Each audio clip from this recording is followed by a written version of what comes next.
ನಮಸ್ತೆ, very good morning. Guarantee ನ್ಯೂಸ್ಗೆ ಸ್ವಾಗತ. ನಾನು ರಮ್ಯಾ. 50 ಗ್ಯಾರಂಟಿಯಲ್ಲಿ ಯಾವೆಲ್ಲ ಸುದ್ದಿದೆ ಅಂತ ಹೇಳಿ ಒಂದೊಂದಾಗಿ ನೋಡ್ತಾ ಹೋಗೋಣ. ಮಂಡ್ಯ ಜಿಲ್ಲೆಯ ಮದೂರಿನಲ್ಲಿ ಗಣೇಶ ವಿಸರ್ಜನೆ ವೇಳೆ ಹಿಂದೂಗಳ ಮೇಲೆ ಕಲ್ಲು ತೂರಾಟವನ್ನು ಖಂಡಿಸಿ ಹಿಂದೂ ಸಂಘಟನೆಗಳು ಬೃಹತ್ ಪ್ರತಿಭಟನೆಗೆ ಕರೆಯನ್ನ ಕೊಟ್ಟಿವೆ. ಬಿಜೆಪಿ ಹಿಂದೂ ಸಂಘಟನೆಗಳು ವಾಟ್ಸ್ಆಪ್, ಫೇಸ್ಬುಕ್, ಇನ್ಸ್ಟಾಗ್ರಾಂ ಸೇರಿ ಸೋಷಿಯಲ್ ಮೀಡಿಯಾಗಳಲ್ಲಿ ಪೋಸ್ಟರ್ ಮೂಲಕ ಬೃಹತ್ ಪ್ರತಿಭಟನೆಗೆ ಕರೆ ಕೊಟ್ಟಿದ್ದು, ಇಂದು ಮದ್ದೂರಿನ ಟಿಬಿ ವೃತ್ತದ ಬಳಿ ಹೆದ್ದಾರಿ ತಡೆದು ಪ್ರತಿಭಟನೆಗೆ ಸಿದ್ಧತೆಯನ್ನು ನಡೆಸಿದ್ದಾರೆ.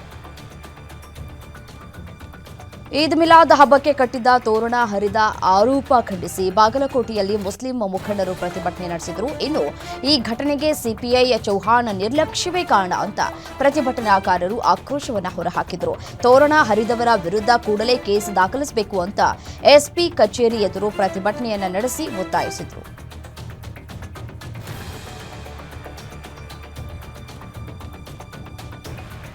ಸ್ನೇಹಿತನಿಗೆ ಬಿಯರ್ ಕುಡಿಸಿ ಅದೇ ಬಾಟಲ್ನಿಂದ ಹಲ್ಲೆ ಮಾಡಿರುವಂತಹ ಘಟನೆ ಮೈಸೂರು ರಸ್ತೆಯ ಕಸ್ತೂರಿಬಾ ನಗರದಲ್ಲಿ ನಡೆದಿದೆ.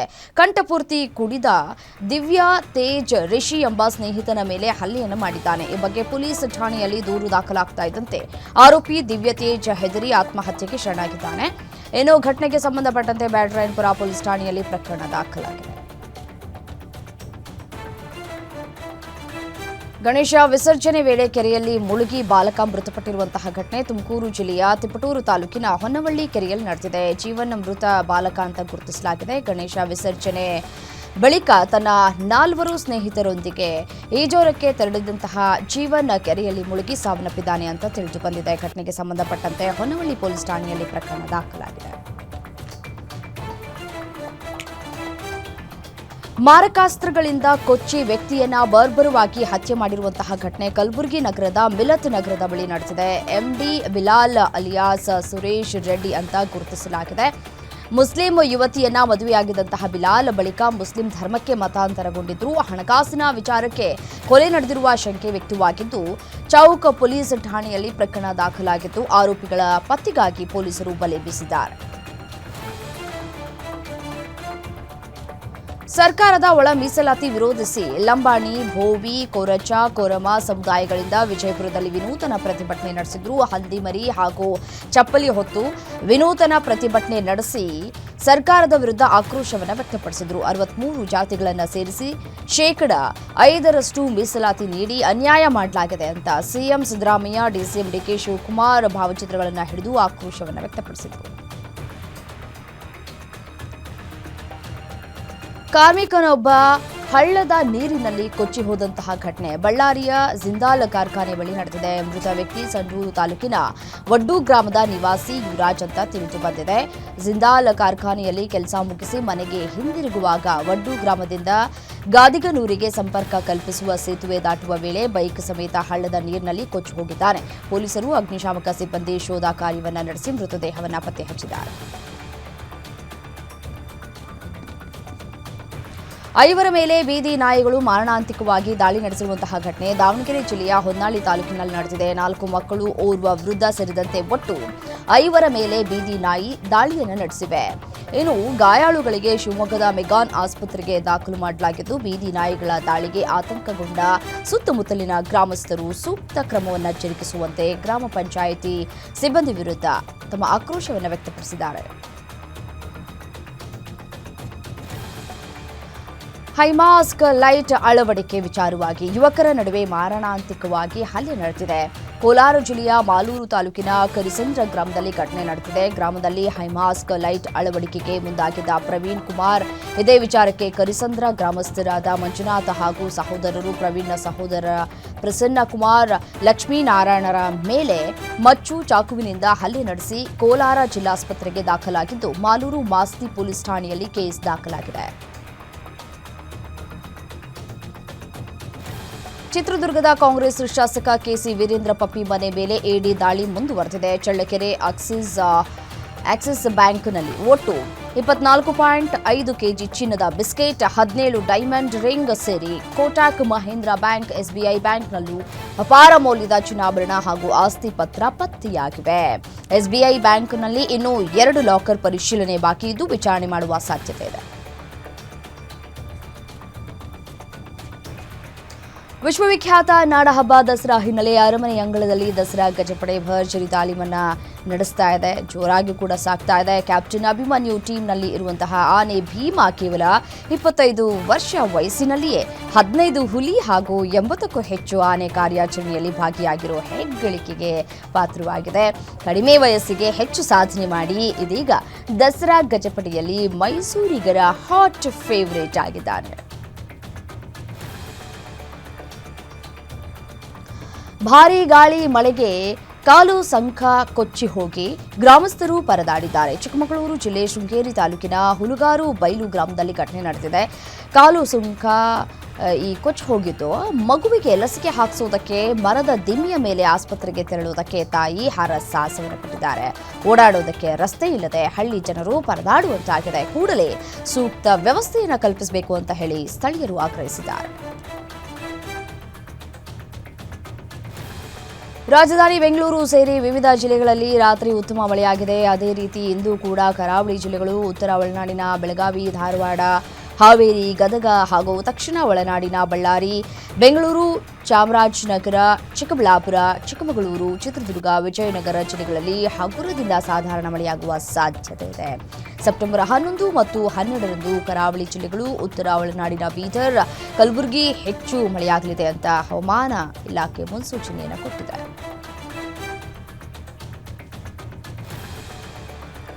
ಇನ್ನು ರಾಯಚೂರಿನಲ್ಲಿ ಗಣೇಶ ವಿಸರ್ಜನೆ ಮೆರವಣಿಗೆ ವೇಳೆ ಯುವಕರೊಂದಿಗೆ ಪಿಎಸ್ಐ ಕುಣಿದು ಕುಪ್ಪಳಿಸಿದ್ದಾರೆ. ರಾಯಚೂರು ಪಶ್ಚಿಮ ಠಾಣೆ ಸಬ್ ಇನ್ಸ್ಪೆಕ್ಟರ್ ಮಂಜುನಾಥ್ ಗಣೇಶ ವಿಸರ್ಜನೆ ವೇಳೆ ಯುವಕರ ಜೊತೆ ಸ್ಟೆಪ್ ಹಾಕಿದ್ದು ಸದ್ಯ ಈ ವಿಡಿಯೋ ಸಾಮಾಜಿಕ ಜಾಲತಾಣದಲ್ಲಿ ಸಖತ್ ವೈರಲ್ ಆಗಿದೆ.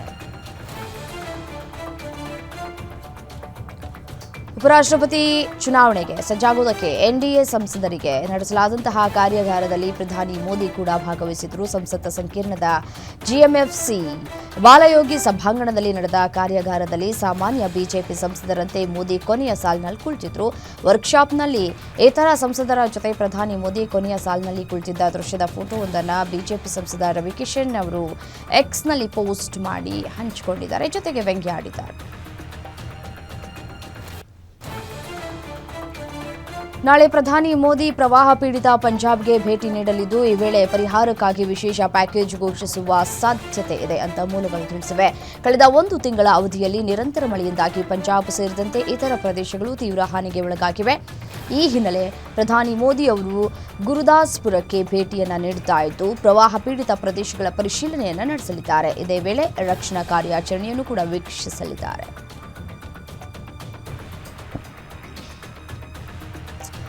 ಅಮ್ಮ ಬದುಕಿದ್ದಾಳೆ ಅಂತ ಆಕೆಯ ಮೃತದೇಹವನ್ನು ಬಾಲಕ ನೀರಿನಿಂದ ಎಳೆದು ತರ್ತಾ ಇರುವಂತಹ ವಿಡಿಯೋ ಎಂಥ ಕಲ್ಲು ಹೃದಯವನ್ನು ಕೂಡ ಕರಗಿಸ್ಬಿಡುತ್ತೆ. ಆತ ಅಮ್ಮ ಈಗಾಗಲೇ ಕೊನೆಯುಸಿರೆಳೆದಿದ್ದಾರೆ ಅನ್ನೋದು ಆತನಿಗೆ ಗೊತ್ತಿಲ್ಲ. ಆಕೆಯ ದೇಹ ನೀರಿನಲ್ಲಿ ತೇಲ್ತಾ ಇದೆ. ನೀರಿನಿಂದ ಹೊರಕ್ಕೆ ಆ ಮಗು ತರ್ತಾ ಇರುವಂತಹ ದೃಶ್ಯ ಹೃದಯವನ್ನು ಕೂಡ ಭಾರವಾಗಿಸ್ತಾ ಇದೆ. ಪಂಜಾಬ್ನಲ್ಲಿ ಭಾರೀ ಮಳೆಯಾಗಿ ಪ್ರವಾಹದಂಥ ಸ್ಥಿತಿ ನಿರ್ಮಾಣವಾಗಿದೆ. 100 ಮನೆಗಳಿಗೆ ಹಾನಿಯಾಗಿದ್ದು ಹಲವು ಮಂದಿ ಪ್ರಾಣವನ್ನು ಕಳೆದುಕೊಂಡಿದ್ದಾರೆ.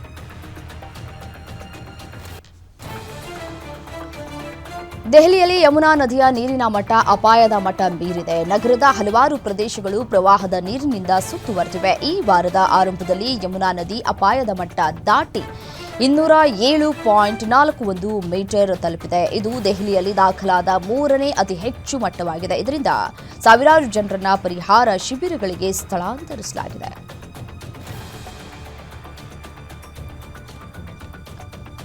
ಭಾರತದಲ್ಲಿ ವಿವಿಧ ಆರೋಪಗಳನ್ನು ಹೊತ್ತು ದೇಶದ ಕಾನೂನಿನಿಂದ ತಪ್ಪಿಸಿಕೊಳ್ಳುವ ಬ್ರಿಟನ್ಗೆ ಪಲಾಯನಗೈದಂತಹ ವಿಜಯ್ ಮಲ್ಯ, ನೀರವ್ ಮೋದಿ ಮತ್ತಿತರರು ಭಾರತದ ವಶಕ್ಕೆ ಸಿಗುವ ಕಾಲ ಸನ್ನಿಹಿತವಾದಂತಿದೆ.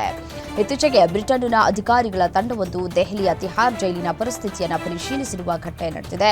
ಬ್ರಿಟಿಷ್ ಕ್ರೌನ್ ಪ್ರಾಸಿಕ್ಯೂಷನ್ ಸರ್ವಿಸ್ನಿಂದ ಒಂದು ತಂಡವನ್ನು ತಿಹಾರ್ ಜೈಲಿಗೆ ಕಳುಹಿಸಲಾಗಿತ್ತು. ಈ ಅಧಿಕಾರಿಗಳು ಕಾರಾಗೃಹಕ್ಕೆ ಹೋಗಿ ಅಲ್ಲಿರುವ ಕೈದಿಗಳ ಜೊತೆ ಮಾತನಾಡಿದ್ದಾರೆ ಅಂತ ಹೇಳಲಾಗ್ತಾ ಇದೆ. ಟಿಎಂಸಿ ಶಾಸಕರೊಬ್ಬರು ಬಿಜೆಪಿ ನಾಯಕನ ಬಾಯಿಗೆ ಆಸಿಡ್ ಸುರಿಯೋದಾಗಿ ಬೆದರಿಕೆ ಹಾಕಿರುವ ಘಟನೆ ಪಶ್ಚಿಮ ಬಂಗಾಳದಲ್ಲಿ ನಡೆದಿದೆ. ಮಾಲ್ಡಾ ಜಿಲ್ಲಾ ತೃಣಮೂಲ ಕಾಂಗ್ರೆಸ್ ಅಧ್ಯಕ್ಷ ಅಬ್ದುರ್ ರಹೀಂ ಬಕ್ಷಿ ಬಿಜೆಪಿ ಶಾಸಕರ ಬಾಯಿಗೆ ಆಸಿಡ್ ಸುರಿಯುವುದಾಗಿ ಬೆದರಿಕೆಯನ್ನು ಹಾಕಿದ್ದಾರೆ. ಭಾರತದ ಇತರ ರಾಜ್ಯಗಳಲ್ಲಿ ಬಂಗಾಳಿ ಮಾತನಾಡುವ ವಲಸೆ ಕಾರ್ಮಿಕರ ಮೇಲೆ ದೌರ್ಜನ್ಯ ನಡೀತಾ ಇದೆ ಅಂತ ಆರೋಪಿಸಿ ಹಮ್ಮಿಕೊಂಡಿದ್ದ ಪ್ರತಿಭಟನೆಯಲ್ಲಿ ಭಾಗವಹಿಸಿ ಬಕ್ಷಿ ಮಾತನಾಡಿದ್ದಾರೆ. ಬಕ್ಷಿ ಅವರು ಬಿಜೆಪಿ ಶಾಸಕ ಶಂಕರ್ ಘೋಷ್ ಅವರ ಮೇಲೆ ವಾಗ್ದಾಳಿಯನ್ನು ನಡೆಸಿದ್ದಾರೆ.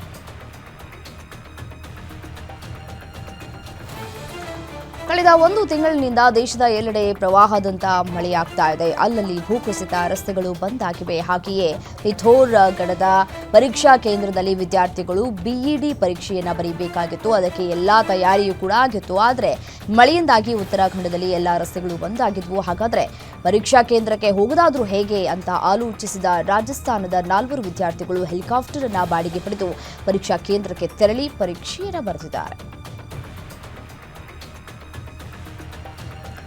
ಮಹಿಳೆಯೊಬ್ಬಳನ್ನ ವಿವಸ್ತ್ರಗೊಳಿಸಿ ಮರಕ್ಕೆ ಕಟ್ ಹಾಕಿ ಆಕೆಗೆ 4 ಮಹಿಳೆಯರು ಥಳಿಸಿರುವಂತಹ ಆಘಾತಕಾರಿ ಘಟನೆ ತಮಿಳುನಾಡಿನ ಕಡಲೂರು ಜಿಲ್ಲೆಯಲ್ಲಿ ನಡೆದಿದೆ. ಈ ಕ್ರೂರ ಕೃತ್ಯದ ದೃಶ್ಯವನ್ನ ಚಿತ್ರೀಕರಿಸಲಾಗಿದ್ದು ವಿಡಿಯೋವನ್ನ ಸಾಮಾಜಿಕ ಮಾಧ್ಯಮದಲ್ಲಿ ಹಂಚಿಕೊಳ್ಳಲಾಗಿದೆ. ವರದಿಯ ಪ್ರಕಾರ ಭೂ ವಿವಾದದಿಂದಾಗಿ ಈ ಘಟನೆ ನಡೆದಿದೆ ಅಂತ ಹೇಳಿ ಪೊಲೀಸರು ತಿಳಿಸಿದ್ದಾರೆ. ವಿಡಿಯೋದಲ್ಲಿ 4 ಮಹಿಳೆಯರು ಸೇರಿ ಮಹಿಳೆಯನ್ನ ಕಟ್ ಹಾಕಿ ನಂತರ ಆಕೆಯ ಸೀರೆಯಿಂದಲೇ ಮನಬಂದಂತೆ ಥಳಿಸಿದ್ದಾರೆ. ಗಾಜಾ ಸಂತ್ರಸ್ತರ ಪರವಾಗಿ ಹಣ ಸಂಗ್ರಹಿಸಿದ್ದ 3 ಸಿರಿಯರನ್ನ ದೆಹಲಿಯಲ್ಲಿ ಬಂಧನ ಮಾಡಲಾಗಿದೆ. ಸೆಪ್ಟೆಂಬರ್ 3ರಂದು ಗಾಜಾ ಸಂತ್ರಸ್ತರ ಹೆಸರಿನಲ್ಲಿ ಭಾರತದಲ್ಲಿ ಹಣ ಸಂಗ್ರಹಿಸ್ತಾ ಇದ್ದಂತಹ ಆರೋಪದ ಮೇರೆಗೆ 3 ಸಿರಿಯನ್ ಪ್ರಜೆಗಳನ್ನ ದೆಹಲಿ ವಿಮಾನ ನಿಲ್ದಾಣದಲ್ಲಿ ಅಹಮದಾಬಾದ್ ಅಪರಾಧ ವಿಭಾಗದ ಪೊಲೀಸರು ಬಂಧಿಸಿದ್ರು. ದೆಹಲಿಯಿಂದ ದುಬೈ ಮೂಲಕ ಡಮಾಸ್ಕಸ್ಗೆ ಹೋಗೋದಕ್ಕೆ ವಿಮಾನ ಹತ್ತೋದಕ್ಕೆ ಪ್ರಯತ್ನಿಸ್ತಾ ಇದ್ದಾಗ ಅವರನ್ನ ತಡೆದು ಬಂಧಿಸಲಾಗಿದೆ.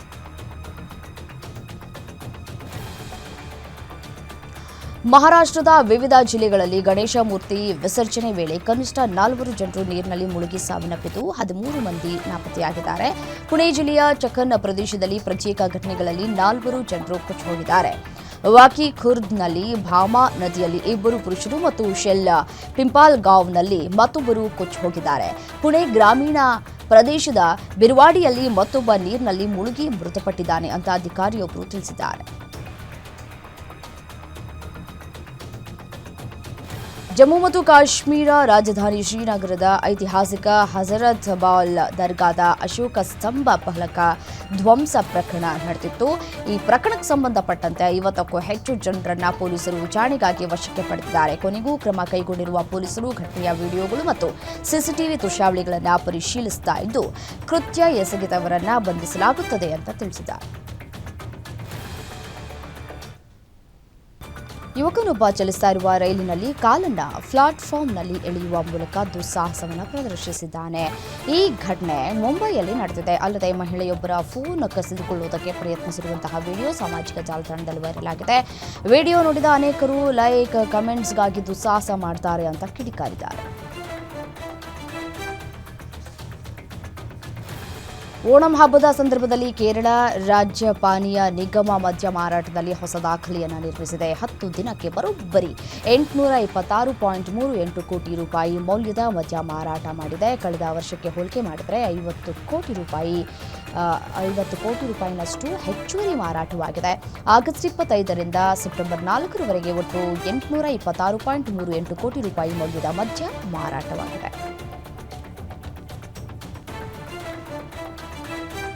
ಖಗೋಳ ಕೌತುಕಕ್ಕೆ ನಭೋಮಂಡಲ ಸಾಕ್ಷಿಯಾಗಿದೆ. ಆಗಸದಲ್ಲಿ ಬೆಳದಿಂಗಳಂತೆ ಕಾಣ್ತಾ ಇದ್ದಂತಹ ಚಂದ್ರನಿಗೆ ರಾತ್ರಿ ಗ್ರಹಣ ಹಿಡಿದಿತ್ತು. ಸರಿಯಾಗಿ 9:57 ಗ್ರಹಣ ಶುರುವಾಯಿತು. ಬಾನಂಗಳದಲ್ಲಿ ಚಂದ್ರ ಗ್ರಹಣದಿಂದ ಬಂದಿಯಾಗಿದ್ದ ಸೂರ್ಯ ಮತ್ತು ಚಂದ್ರನ ನಡುವೆ ಭೂಮಿ ಬಂದಾಗ ಚಂದ್ರಗ್ರಹಣ ಸಂಭವಿಸುತ್ತದೆ. ಅದೇ ರೀತಿ ಚಂದ್ರನ ಹೆಚ್ಚಿನ ಭಾಗ ಭೂಮಿಯ ನೆರಳು ಆವರಿಸಿದಾಗ ಚಂದ್ರ ಕೆಂಪು ಬಣ್ಣದಲ್ಲಿ ಕಾಣಿಸಿದ. ವರ್ಷದ 2ನೇ ಮತ್ತು ಕೊನೆಯ ಚಂದ್ರಗ್ರಹಣಕ್ಕೆ ಇಡೀ ವಿಶ್ವ ಸಾಕ್ಷಿಯಾಗಿತ್ತು. ಜಪಾನ್ ಪ್ರಧಾನಿ ಶಿಗೆರು ಇಶಿಬಾ ರಾಜೀನಾಮೆ ನೀಡಿದ್ದಾರೆ ಅಂತ ವರದಿಗಳು ಹೇಳ್ತಿವೆ. ಜಪಾನ್ನಲ್ಲಿ ರಾಜಕೀಯ ಬಿಕ್ಕಟ್ಟು ಎದುರಾಗಿದ್ದರಿಂದ ಇಶಿಬಾ ರಾಜೀನಾಮೆ ನೀಡಿರುವುದು ತಿಳಿದುಬಂದಿದೆ. ಆಡಳಿತಾರೂಢ ಲಿಬರಲ್ ಡೆಮಾಕ್ರೆಟಿಕ್ ಪಕ್ಷದಲ್ಲಿ ವಿಭಜನೆಯನ್ನ ತಡೆಗಟ್ಟುವುದಕ್ಕೆ ಶಿಗೆರು ಇಶಿಬಾ ಹುದ್ದೆಗೆ ರಾಜೀನಾಮೆಯನ್ನು ನೀಡುವ ನಿರ್ಧಾರಕ್ಕೆ ಬಂದಿದ್ದಾರೆ ಅಂತ ಹೇಳಲಾಗ್ತಾ ಇದೆ. ಜಪಾನ್ ರಾಜಕೀಯದಲ್ಲಿ ಪ್ರಸ್ತುತ ರಾಜಕೀಯ ಅಸ್ಥಿರತೆ ಇದೆ. ಇದು ಕಳೆದ 5 ವರ್ಷಗಳಿಂದ ಮುಂದುವರೆದಿದೆ. ಇಲ್ಲಿ ಯಾವುದೇ ಪ್ರಧಾನಿ ಸತತ 3 ವರ್ಷಗಳ ಕಾಲ ಅಧಿಕಾರದಲ್ಲಿ ಉಳಿಯೋದಕ್ಕೆ ಸಾಧ್ಯವಾಗಿಲ್ಲ.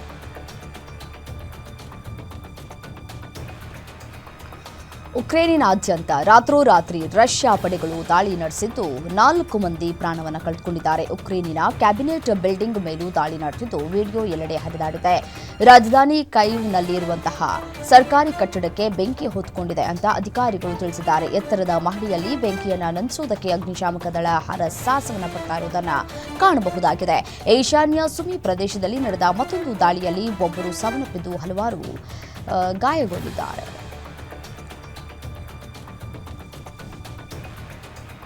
ಅಮೆರಿಕ ಅಧ್ಯಕ್ಷ ಡೊನಾಲ್ಡ್ ಟ್ರಂಪ್ ಅಕ್ಟೋಬರ್ನಲ್ಲಿ ದಕ್ಷಿಣ ಕೊರಿಯಾಗೆ ಭೇಟಿ ನೀಡಲಿದ್ದು ಅಲ್ಲಿ ಚೀನಾ ಅಧ್ಯಕ್ಷ ಕ್ಸಿ ಜಿನ್ಪಿಂಗ್ ಅವರನ್ನು ಭೇಟಿಯಾಗಲಿದ್ದಾರೆ ಎನ್ನಲಾಗಿದೆ.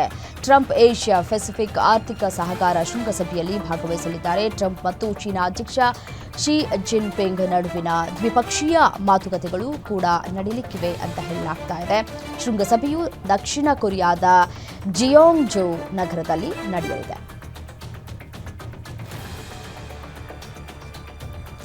ಉಕ್ರೇನಿನಲ್ಲಿ ನಡೆದಂತಹ ಯುದ್ಧದ ವಿನಾಶದಿಂದಾಗಿ ಅನಿವಾರ್ಯವಾಗಿ ಅಮೆರಿಕಕ್ಕೆ ವಲಸೆ ಬಂದಿದ್ದ ಯುವತಿಯನ್ನ ಅಮೆರಿಕದ ರೈಲಿನಲ್ಲಿ ಬರ್ಬರವಾಗಿ ಹತ್ಯೆ ಮಾಡಿರುವ ವಿಡಿಯೋ ವೈರಲ್ ಆಗಿದೆ. 23 ವರ್ಷದ ಐರಿನಾ ಜರುಟ್ಸ್ಕಾಳನ್ನು ವ್ಯಕ್ತಿಯೊಬ್ಬ ಚಾಕುವಿನಿಂದ ಇರಿದು ಹತ್ಯೆ ಮಾಡಿದ್ದಾನೆ. ಆಗಸ್ಟ್ 22ರಂದು ಉತ್ತರ ಕೆರೋಲಿನಾದ ಪಾರ್ಲೆಟ್ನಲ್ಲಿ ಘಟನೆ ನಡೆದಿದೆ. ಆರೋಪಿ ಆಕೆಯ ಮೇಲೆ ಹಲ್ಲೆಯನ್ನು ನಡೆಸಿ ಹತ್ಯೆ ಮಾಡಿದ್ದಾನೆ. ಆಕೆಗೆ ಕುತ್ತಿಗೆಗೆ 3 ಬಾರಿ ಇರಿದಿದ್ದಾನೆ.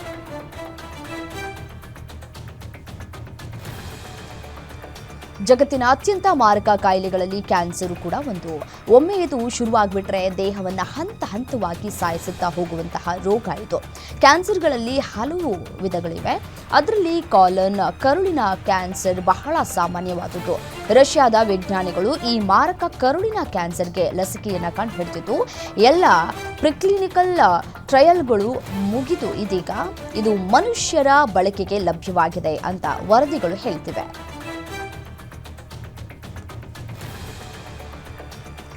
ಉಗ್ರ ಪೋಷಕ ಪಾಕಿಸ್ತಾನಕ್ಕೆ ಶಾಕ್ ಮೇಲೆ ಶಾಕ್ ಎದುರಾಗಿದೆ. ಪ್ರಬಲ ಭೂಕಂಪ ಪ್ರವಾಹಕ್ಕೆ ಕಂಗೆಟ್ಟಿರುವಂತಹ ಪಾಕ್ ಮೇಲೆ ಅಲ್ಲಿನ ಉಗ್ರರೇ ಬಾಂಬ್ ಬ್ಲಾಸ್ಟ್ ಮಾಡಿ ಶಾಕ್ ಕೊಟ್ಟಿದ್ದಾರೆ.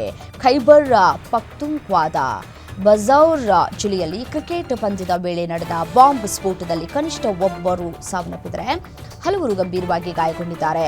ಖಾರ್ ತಹಸೀಲ್ನ ಕೌಸರ್ ಕ್ರಿಕೆಟ್ ಮೈದಾನದಲ್ಲಿ ನಡೆದಂತಹ ಘಟನೆಯನ್ನ ಬಜೌರ್ ಜಿಲ್ಲಾ ಪೊಲೀಸ್ ಅಧಿಕಾರಿ ವಕಾಸ್ ರಫೀಕ್ ದೃಢಪಡಿಸಿದ್ದಾರೆ.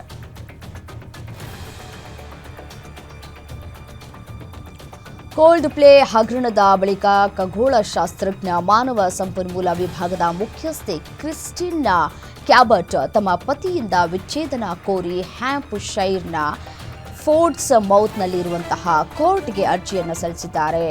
ಆಸ್ಟ್ರೋನಮರ್ ಸಿಇಒ ಆಂಡಿ ಬ್ರಯಾನ್ ಅವರೊಂದಿಗಿನ ಸಂಬಂಧದ ಬಗ್ಗೆ ಸಾಮಾಜಿಕ ಮಾಧ್ಯಮದಲ್ಲಿ ಭಾರೀ ಚರ್ಚೆಯಾಗ್ತಾ ಇದ್ದಂತೆ ಕ್ರಿಸ್ಟಿನ್ ಕ್ಯಾಬಟ್ ಈ ನಿರ್ಧಾರವನ್ನು ಕೈಗೊಂಡಿದ್ದಾರೆ ಎನ್ನಲಾಗಿದೆ.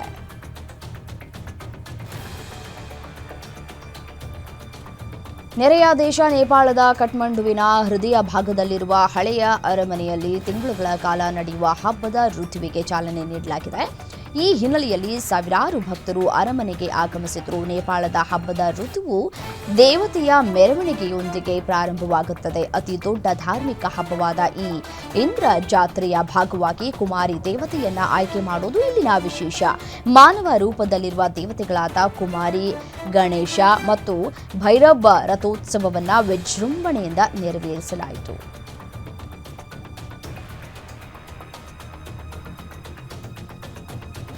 ಕೆಲವು ಮುಸ್ಲಿಂ ಮೂಲಭೂತವಾದಿ ದೇಶಗಳ ಕುಮ್ಮಕ್ಕಿನಿಂದ ಪ್ಯಾಲೆಸ್ಟೀನ್ ಮತ್ತು ಗಾಜಾ ಪಟ್ಟಿಯಿಂದ ಕಾರ್ಯನಿರ್ವಹಿಸ್ತಾ ಇರುವ ಹಮಾಸ್ ಉಗ್ರರನ್ನ ಸಂಪೂರ್ಣ ನಾಶ ಮಾಡದೆ ವಿರಮಿಸುವುದಿಲ್ಲ ಅಂತ ಇಸ್ರೇಲ್ ವಿದೇಶಾಂಗ ಇಲಾಖೆಯ ಡೈರೆಕ್ಟರ್ ಜನರಲ್ ಈಡನ್ ಬಾರ್ಟಾಲ್ ಸ್ಪಷ್ಟವಾಗಿ ಹೇಳಿದರು. ಭಾರತದಿಂದ ತೆರಳಿರುವ ಪತ್ರಕರ್ತರ ಜೊತೆ ಜೆರುಸಲೆಂನಲ್ಲಿ ನಡೆಸಿದಂತಹ ಸಂವಾದದಲ್ಲಿ ಅವರು ತಿಳಿಸಿದರು. ಭಾರತ ಹಾಗೂ ಇಸ್ರೇಲ್ ನಡುವೆ ಗಟ್ಟಿಯಾದ ಸ್ನೇಹವಿದೆ ಅಂತ ಹೇಳಿದರು.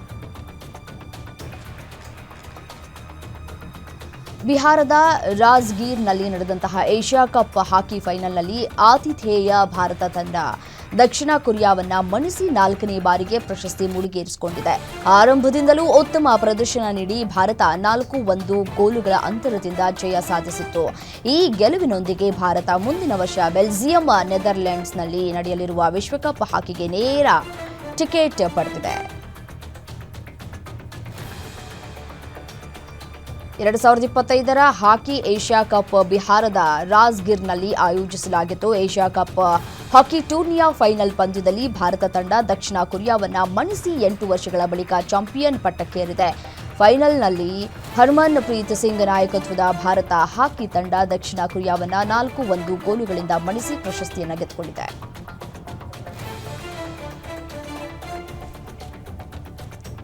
ಬಿಸಿಸಿಐ ಜೊತೆಗಿನ ಡ್ರೀಮ್ 11 ಒಪ್ಪಂದ ಮುಗಿದಿದ್ದು ಭಾರತ ಕ್ರಿಕೆಟ್ ತಂಡ ಜರ್ಸಿ ಪ್ರಾಯೋಜಕರಿಲ್ಲದೆ 2025ರ ಏಷ್ಯಾ ಕಪ್ನಲ್ಲಿ ಆಡಲಿದೆ. 8 ರಾಷ್ಟ್ರಗಳು ಪಾಲ್ಗೊಳ್ಳಲಿರುವ ಪಂದ್ಯಾವಳಿಗಳಲ್ಲಿ ಭಾರತವು ಸೆಪ್ಟೆಂಬರ್ 10ರಂದು ತಮ್ಮ ಮೊದಲ ಗುಂಪು ಹಂತದ ಪಂದ್ಯದಲ್ಲಿ ಯುಎಇಯನ್ನ ಎದುರಿಸುವ ಮೂಲಕ ಏಷ್ಯಾ ಕಪ್ ಅಭಿಯಾನವನ್ನು ಪ್ರಾರಂಭಿಸಲಿದೆ. ಮೆನ್ ಇನ್ ಬ್ಲೂ ತಂಡದ ಸದಸ್ಯ ಶಿವಮ್ ದುಬೆ ಇನ್ಸ್ಟಾಗ್ರಾಂನಲ್ಲಿ ಯಾವುದೇ ಪ್ರಾಯೋಜಕರು ಇಲ್ಲದ ಹೊಸ ಜೆರ್ಸಿ ಧರಿಸಿರುವ ಚಿತ್ರಗಳನ್ನು ಪೋಸ್ಟ್ ಮಾಡಿದ್ದಾರೆ. ಶುಭ್ಮನ್ ಗಿಲ್ ಅವರನ್ನ ಭಾರತದ ಟಿ20 ಉಪನಾಯಕನನ್ನಾಗಿ ನೇಮಿಸಿದಾಗಿನಿಂದಲೂ ಕೂಡ ಭಾರತೀಯ ಕ್ರಿಕೆಟ್ ವಲಯದಲ್ಲಿ ಭವಿಷ್ಯದ ಏಕದಿನ ಕ್ರಿಕೆಟ್ ತಂಡದ ನಾಯಕನ ಬಗ್ಗೆ ಚರ್ಚೆ ಆರಂಭವಾಗಿದೆ. ಏಕದಿನ ಅಂತಾರಾಷ್ಟ್ರೀಯ ಕ್ರಿಕೆಟ್ನಲ್ಲಿ ರೋಹಿತ್ ಶರ್ಮಾ ದೀರ್ಘಾವಧಿಯ ಭವಿಷ್ಯದ ಬಗ್ಗೆ ಕಳವಳಗಳು ಹೆಚ್ಚುತ್ತಾ ಇರುವುದರಿಂದ ಆಸ್ಟ್ರೇಲಿಯಾ ವಿರುದ್ಧದ ಸೀಮಿತ ಓವರ್ಗಳ ಪ್ರವಾಸವು ಹಿಟ್ಮ್ಯಾನ್ನ ಕೊನೆಯ ಪಂದ್ಯವೆಂದು ಪರಿಗಣಿಸಲ್ಪಡುವ ಸಾಧ್ಯತೆ ಇದೆ. ಇದರ ಬೆನ್ನಲ್ಲೇ ಏಕದಿನದ ನಾಯಕತ್ವವನ್ನು ಗಿಲ್ಗೆ ನೀಡುವ ನಿರೀಕ್ಷೆ ಇದೆ ಅಂತ ವರದಿಯಾಗಿದೆ. ವಿರಾಟ್ ಕೊಹ್ಲಿ ಅವರು ಇತ್ತೀಚೆಗೆ ಲಂಡನ್ನಲ್ಲಿ ತಮ್ಮ ಫಿಟ್ನೆಸ್ ಪರೀಕ್ಷೆ ನಡೆಸಿದ್ರು. ಇದೀಗ ಕೊಹ್ಲಿ ತಮ್ಮ ಫಿಟ್ನೆಸ್ ಅಂಕಗಳನ್ನು ಹಂಚಿಕೊಂಡಿದ್ದಾರೆ ಅಂತ ಭಾರತದ ಫುಟ್ಬಾಲ್ ತಾರೆ ಸುನಿಲ್ ಛೆಟ್ರಿ ಬಹಿರಂಗಪಡಿಸಿದ್ದಾರೆ. ಬಿಸಿಸಿಐಗೆ ತಮ್ಮ ಕಡ್ಡಾಯ ಪೂರ್ವ ಋತುವಿನ ಫಿಟ್ನೆಸ್ ಪರೀಕ್ಷೆಯನ್ನು ಜಾರಿಗೊಳಿಸಿದ ಕಾರಣ ಎಲ್ಲ ಆಟಗಾರರು ಫಿಟ್ನೆಸ್ ಪರೀಕ್ಷೆಗೆ ಒಳಗಾಗಿದ್ದರು.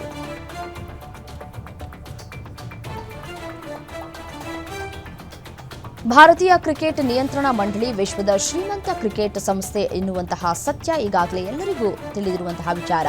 ಕಳೆದ 5 ವರ್ಷಗಳಲ್ಲಿ ಬಿಸಿಸಿಐ ಆದಾಯವು ದೊಡ್ಡ ಮಟ್ಟದಲ್ಲಿ ದ್ವಿಗುಣಗೊಂಡಿದೆ.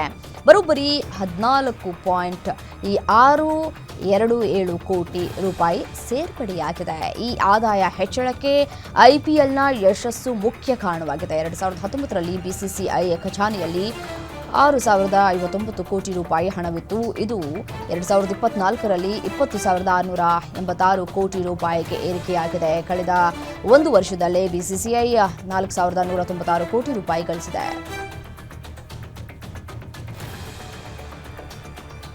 ಕ್ರಿಕೆಟ್ ಮೈದಾನದಲ್ಲಿ ಹಲವು ಸಾಧನೆಗಳನ್ನು ಮಾಡಿ ಸೈ ಎನ್ನಿಸಿಕೊಂಡಿರುವ ಟೀಮ್ಸ್ ಇಂಡಿಯಾದ ಮಾಜಿ ಕ್ರಿಕೆಟಿಗ MS ಧೋನಿ ಇದೀಗ ಬೆಳ್ಳಿ ಪರದೆಯಲ್ಲಿ ಮಿಂಚೋದಕ್ಕೆ ಸಜ್ಜಾಗಿದ್ದಾರೆ. ಬಾಲಿವುಡ್ ತಾರೆ ಆರ್ ಮಾಧವನ್ ಜೊತೆಗೆ ಆಕ್ಷನ್ ಪ್ಯಾಕ್ಡ್ ಟೀಸರ್ನಲ್ಲಿ ಬಂದೂಕುಗಳನ್ನು ಚಲಾಯಿಸುವ ಮೂಲಕ ವಿಭಿನ್ನ ಗೆಟಪ್ನಲ್ಲಿ ಕಾಣಿಸಿಕೊಂಡಿದ್ದಾರೆ. ಈ ವಿಡಿಯೋ ಸಾಮಾಜಿಕ ಜಾಲತಾಣದಲ್ಲಿ ಭಾರಿ ವೈರಲ್ ಆಗಿದೆ.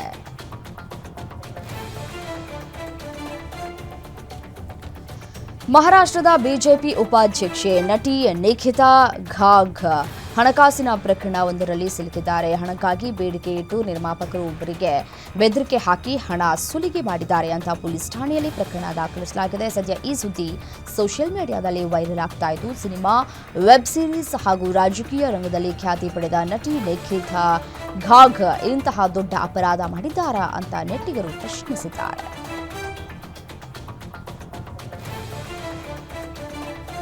ನಟ ಸಲ್ಮಾನ್ ಖಾನ್ ಸಾರಥ್ಯದಲ್ಲಿ ನಡೆಯುವ ಬಿಗ್ ಬಾಸ್ ಸೀಸನ್ 19 ಕಾರ್ಯಕ್ರಮ ಭಾರೀ ಸದ್ದು ಮಾಡ್ತಾ ಇದೆ. ಇದೇ ರಿಯಾಲಿಟಿ ಶೋನ ಕಂಟೆಸ್ಟೆಂಟ್ ಆದ ನಟಿ ಕುನಿಕಾ ಸದಾನಂದ್ ಅವರು ಸ್ಪರ್ಧಿಯಾಗಿ ತಮ್ಮ ವೈಯಕ್ತಿಕ ವಿಚಾರದಿಂದ ಭಾರೀ ಸದ್ದು ಮಾಡ್ತಾ ಇದ್ದಾರೆ. ಈ ವಾರದ ವೀಕೆಂಡ್ ಶೋನಲ್ಲಿ ನಟಿ ಕುನಿಕಾ ಅವರ ಪುತ್ರ ಅಯಾನ್ ಲಾಲ್ ಅವರು ತಮ್ಮ ತಾಯಿಯ ಬಗ್ಗೆ ಭಾವನಾತ್ಮಕವಾಗಿ ಮಾತನಾಡಿದರು. ಇದನ್ನ ಕೇಳಿ ನಟ ಸಲ್ಮಾನ್ ಖಾನ್ ಕೂಡ ಕಣ್ಣೀರನ್ನ ಹಾಕಿದ್ದು ಇಡೀ ಬಿಗ್ ಬಾಸ್ ಶೋ ಭಾವನಾತ್ಮಕ ಕ್ಷಣಕ್ಕೆ ಸಾಕ್ಷಿಯಾಗಿತ್ತು. ಚಿತ್ರಮಂದಿರಗಳಲ್ಲಿ ಸೂ ಫ್ರಮ್ ಸೋ ಸಿನಿಮಾ ಅಬ್ಬರಿಸಿದೆ. ಈಗಲೂ ಕೂಡ ಈ ಅನೇಕ ಕಡೆಗಳಲ್ಲಿ ಪ್ರದರ್ಶನ ಕಾಣ್ತಾ ಇದೆ.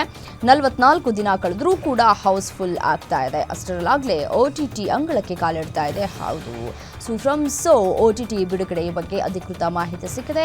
ಈ ಸಿನಿಮಾ ಈಗ OTTಗೆ ಬರ್ತಾ ಇದೆ.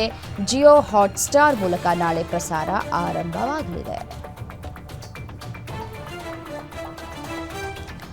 ಸ್ಯಾಂಡಲ್ವುಡ್ನ ಡಿವೈನ್ ಸ್ಟಾರ್ ರಿಷಬ್ ಶೆಟ್ಟಿ ಅವರ ಬಹುನಿರೀಕ್ಷಿತ ಸಿನಿಮಾ ಕಾಂತಾರ ಪ್ರೀಕ್ವೆಲ್ ಈಗಾಗಲೇ ಎಲ್ಲ ರೆಡಿ ಆಗಿಬಿಟ್ಟಿದೆ.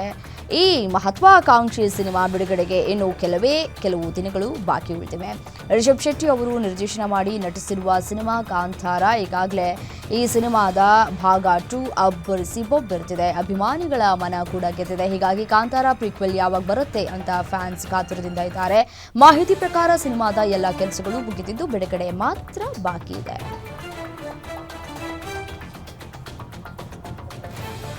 ಕೆಲವು ದಿನಗಳ ಹಿಂದೆ ಬಿಡುಗಡೆಯಾಗಿದ್ದಂತಹ ಚಾಲೆಂಜಿಂಗ್ ಸ್ಟಾರ್ ದರ್ಶನ್ ಅಭಿನಯದ ದಿ ಡೆವಿಲ್ ಚಿತ್ರದ ಇದ್ರೆ ನೆಮ್ಮದಿಯಾಗಿರಬೇಕು ಹಾಡಿಗೆ ಉತ್ತಮ ರೆಸ್ಪಾನ್ಸ್ ಸಿಕ್ಕಿದೆ. ಈ ಹಾಡು ಯೂಟ್ಯೂಬ್ನಲ್ಲಿ 13 ಮಿಲಿಯನ್ ವೀಕ್ಷಣೆ ಕಂಡಿದ್ದು ಯೂಟ್ಯೂಬ್ನ ಟ್ರೆಂಡಿಂಗ್ ಮ್ಯೂಸಿಕ್ ವಿಡಿಯೋಸ್ ವಿಭಾಗದಲ್ಲಿ ಮೊದಲ ಸ್ಥಾನವನ್ನು ಪಡೆದುಕೊಂಡಿದೆ.